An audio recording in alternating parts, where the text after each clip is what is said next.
Hello ಎಲ್ರಿಗೂ ನಮಸ್ತೆ, welcome back to my YouTube channel. ಇದು ಸಿಂಪಲ್ ಟೇಸ್ಟಿಯಾಗಿ ಮಾಡ್ಕೊಳ್ಳೋಣ ಇವತ್ತು ಮಶ್ರೂಮ್ ಬಿರಿಯಾನಿನ. ಅದು ಯಾವ ಥರ ಮಾಡೋದು, ಹೇಗೆ ಮಾಡೋದು ನೋಡೋಣ. ನಾನಿವಾಗ ಈರುಳ್ಳಿ, ಟೊಮೊಟೊ, ಮೆಣಸಿನ್ಕಾಯಿ ಹಾಗೆ ಬೆಳ್ಳುಳ್ಳಿ ಮತ್ತೆ ಮಶ್ರೂಮ್ನ ಈ ಥರ ಕಟ್ ಮಾಡಿ ಕ್ಲೀನಾಗಿ ತೊಳ್ಕೊಂಡು ಇಟ್ಕೊಂಡಿದ್ದೀನಿ. ಸ್ಟವ್ ಆನ್ ಮಾಡ್ಕೊಂಡು ಕುಕ್ಕರ್ನ ಇಟ್ಕೊಂಡು 2 ಸ್ಪೂನ್ ಎಣ್ಣೆ, 2 ಸ್ಪೂನ್ ತುಪ್ಪನ ಹಾಕೊಂಡಿದ್ದೀನಿ. ಇವಾಗ ಬಿರಿಯಾನಿ ಸ್ಪೈಸಸ್ ಎಲ್ಲ ಸೇರಿಸ್ಕೊಳ್ಳೋಣ. ಹಾಗೆ ಕಸೂರಿ ಮೆಂತನ ಸೇರಿಸ್ಕೊಂಡು ಲೋ ಫ್ಲೇಮ್ ಅಲ್ಲಿ ಇದನ್ನ ಸ್ವಲ್ಪ ಫ್ರೈ ಮಾಡ್ಕೊಂಡು ನಂತರ ಜಜ್ಜಿಟ್ಕೊಂಡಿರುವಂತ ಬೆಳ್ಳುಳ್ಳಿನ ಸೇರಿಸ್ಕೊಳ್ಳೋಣ. ಬೆಳ್ಳುಳ್ಳಿ ಹಾಕೋದ್ರಿಂದ ಸಖತ್ತಾಗಿ ಬರುತ್ತೆ ಟೇಸ್ಟ್. ಹಾಗೆ ನೋಡ್ತಾ ಇದ್ದೀರಲ್ಲ, ಈ ತರ ನಾವು ಜಜ್ಜಿ ಹಾಕೊಳ್ಳೋಣ. ಕಟ್ ಮಾಡ್ಕೊಂಡಿರುವಂತ ಈರುಳ್ಳಿನ ಸೇರಿಸ್ಕೊಂಡು ಅದನ್ನ ಗೋಲ್ಡನ್ ಕಲರ್ ಬರೋವರೆಗೂ ನಾವು ಫ್ರೈ ಮಾಡ್ಕೊಳ್ಬೇಕು. ಹಾಗೆ ಸ್ವಲ್ಪ ನಾನು ಉಪ್ಪನ್ನ ಸೇರಿಸ್ಕೊಳ್ತಾ ಇದ್ದೀನಿ, ಬೇಗನೆ ಗೋಲ್ಡನ್ ಕಲರ್ ಬರುತ್ತೆ ಅಂತ. ಸೊ ನೋಡ್ತಾ ಇದ್ರಲ್ಲ, ಉಪ್ಪು ಹಾಕೊಳ್ಳೋದ್ರಿಂದ ಬೇಗನೆ ಗೋಲ್ಡನ್ ಕಲರ್ ಬರುತ್ತೆ. ಹಾಗೆ ಫೈನಲ್ ಆಗಿ ಈ ತರ ಬಂತು. ಹಾಗೆ ಇದಕ್ಕೆ ಹೆಚ್ಚಿಟ್ಕೊಂಡಿರುವಂತ ಟೊಮೊಟೊ ಮತ್ತು ಮೆಣಸಿನ್ಕಾಯಿನ ಸೇರಿಸ್ಕೊಂಡು ಅದನ್ನು ಲೋ ಫ್ಲೇಮ್ ಅಲ್ಲಿ ನಾವು ಫ್ರೈ ಮಾಡ್ಕೊಳ್ಳೋಣ.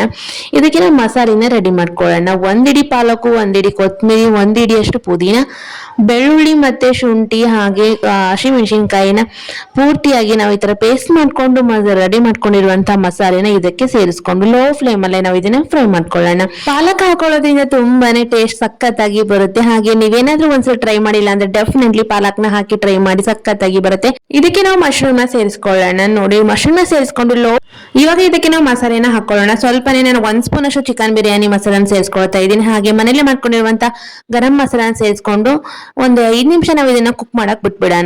ಮೇಲೆ ಎಣ್ಣೆ ಎಲ್ಲ ಬಂದಿರ್ಬೇಕು, ಆ ತರ ನಾವು ಇದನ್ನ ಫ್ರೈ ಮಾಡ್ಕೊಳ್ಳೋಣ. ನಿಜ ಗೈಸ್, ಟೇಸ್ಟ್ ಅಂತೂ ಸಖತ್ತಾಗಿ ಬಂದಿರುತ್ತೆ. ನನ್ಗಂತೂ ಈ ಮಶ್ರೂಮ್ ಬಿರಿಯಾನಿ ತುಂಬಾನೇ ಇಷ್ಟ. ಹಾಗೆ ನೋಡಿ, ಇವಾಗ ಪೂರ್ತಿಯಾಗಿ ನಾವು ಒಂದು 5 ನಿಮಿಷ ಕುಕ್ ಮಾಡ್ಕೊಂಡು ನಂತರ ನೋಡಿ ಎಷ್ಟು ಚೆನ್ನಾಗಿ ಬರುತ್ತೆ. ಸ್ಮೆಲ್ ಸಹ ಅಷ್ಟೇ ತುಂಬಾನೇ ಘಮ ಘಮ ಅಂತ ಇರುತ್ತೆ. ಇದಕ್ಕೆ ನಾವು 1 ಕಪ್ ಅಷ್ಟು ಮೊಸರನ್ನ ಸೇರಿಸ್ಕೊಂಡು ಅದನ್ನು ಸಹ ಒಂದು 2 ನಿಮಿಷ ನಾವು ಫ್ರೈ ಮಾಡ್ಕೊಂಡ್ರೆ ಸಾಕು. ಹಾಗೆ ನಾನು ಒಂದು 5 ನಿಮಿಷ ಅಕ್ಕಿನ ನೆನೆಸಿಟ್ಕೊಂಡಿದ್ದೆ, ಅದನ್ನು ಸಹ ಅಕ್ಕಿನ ಸೇರಿಸ್ಕೊಳ್ತಾ ಇದ್ದೀನಿ. ಇವಾಗ ಅಕ್ಕಿನ ಸೇರಿಸ್ಕೊಂಡು ಅದಕ್ಕೆ ನೀರ್ ಎಷ್ಟು ಬೇಕು ನೋಡಿ ಅಷ್ಟು ನೀರನ್ನ ಸೇರಿಸ್ಕೊಳ್ಳೋಣ. ನೀರ್ ಹಾಕಿದ ತಕ್ಷಣ ನಾವು ಸಡನ್ಲಿ ಕುಕ್ಕರ್ ಬಿಸಿಲ್ ಹಾಕಬಾರ್ದು. ಒಂದ್ ಕುದಿ ಬರೋವರೆಗೂ ನಾವು ವೇಟ್ ಮಾಡಿ ಅದಕ್ಕೆ ನಾವು 1 ಹಣ್ಣು ಲಿಂಬೆ ರಸನ ಹಿಂಡ್ಕೊಳ್ಳೋಣ. ನಾ ಬೀಜ ಎಲ್ಲ ತೆಗೆದ್ಬಿಟ್ಟು ರಸನ ಹಿಂಡ್ತಾ ಇದ್ದೀನಿ. ಹಾಗೆ ಇವಾಗ ನೋಡಿ, ಇವಾಗ ಲಿಂಬೆಹಣ್ಣು ರಸನ ಹಿಂಡ್ಕೊಂಡು 1 ರೌಂಡ್ ಈ ತರ ನಾವು ಕೈ ಆಡಿಸ್ಬಿಟ್ಟು ಕುಕ್ಕರ್ ಹಾಕಿದ್ರೆ ಸಖತ್ತಾಗಿ ಬರುತ್ತೆ ರೈಸ್. 2 ವಿಸಿಲ್ ಬಂದ್ರೆ ಸಾಕು, ಮಶ್ರೂಮ್ ಬಿರಿಯಾನಿ ರೆಡಿ ಅಂತಾನೆ ಹೇಳ್ಬೋದು. ಸೊ ಗೈಸ್, ನೋಡ್ತಾ ಇದೀರಲ್ಲ ಎಷ್ಟು ಸಖತ್ತಾಗಿ ಬಂದಿದೆ. ಹಾಗೆ ಟೇಸ್ಟ್ ಅಂತೂ ಸಖತ್ತಾಗಿ ಬಂದಿತ್ತು.